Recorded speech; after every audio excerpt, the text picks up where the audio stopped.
Olukungaana lw'abalamuzi wano mu ggwanga olw'omulundi ogwa-27 lutandise olunaku olwaleero ku hoteri ya Speak Resort e Munyonyo wano mu Kampala. Mu bubaka bwe bwatise omumyuka we Jessica Lupo wakati mu kuggulawo olukungaana luno, omukulembeze w'eggwanga Yoweri Kaguta Museveni ategeezezza nti emisango bwe gikandaalirira mu kkooti, abantu baggwamu essuubi ne bafundikira nga bajje n'obwesige mu balamuzi, so ng'emisango egimu ng'egy'obusuubuzi okulwawo agamba nti kirina engeri gye kikosaamu ebyenfuna by'eggwanga. Justice in a land dispute can stall a farming cooperative for years. A backlog in the commercial court can cause a small business to collapse. A slow appeal can deter a foreign investor. Therefore, every judgment you write, every case you manage, every backlog you clear is not just an act of law. It is an act of economic enablement. You are the guardians of the legal predictability that allows Ugandans to plan, invest, build and prosper.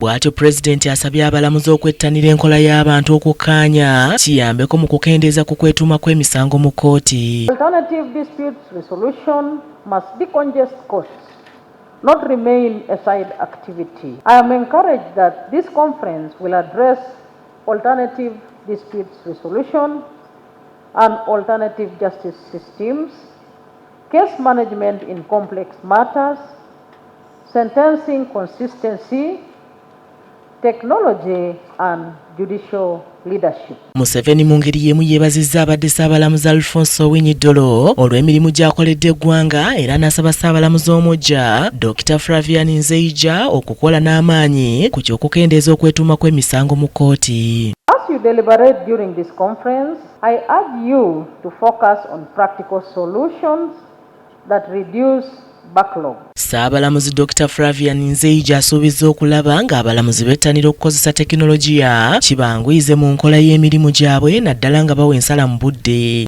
We must use technology, we must leverage technology to ensure that we do many of the things that we shouldn't be doing, that we have not been doing.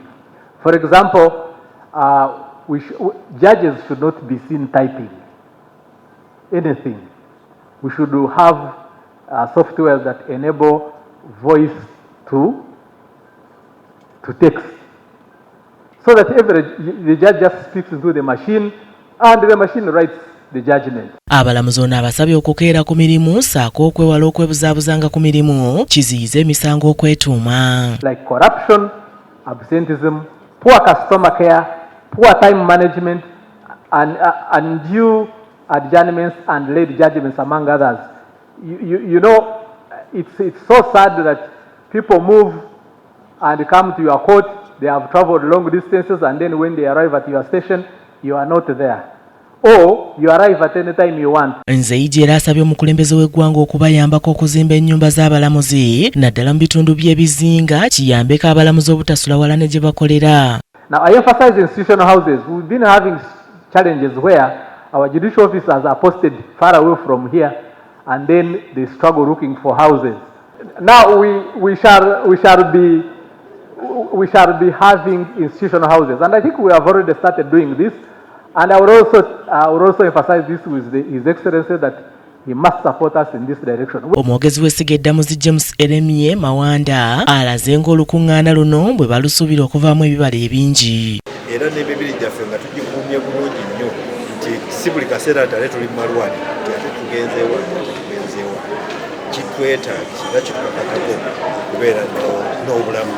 Kye twabadde tusazeewo nti omwaka tutambulire ku mulamwa gwe bayita judicial wellness. Olukungaana luno lwakukulungula ennaku 3 nga lwakukomekkerezebwanga nnyo omwezi guno. Aneti Nakayibaale yakusakidde eggulire lino ku Racket TV amalindirire.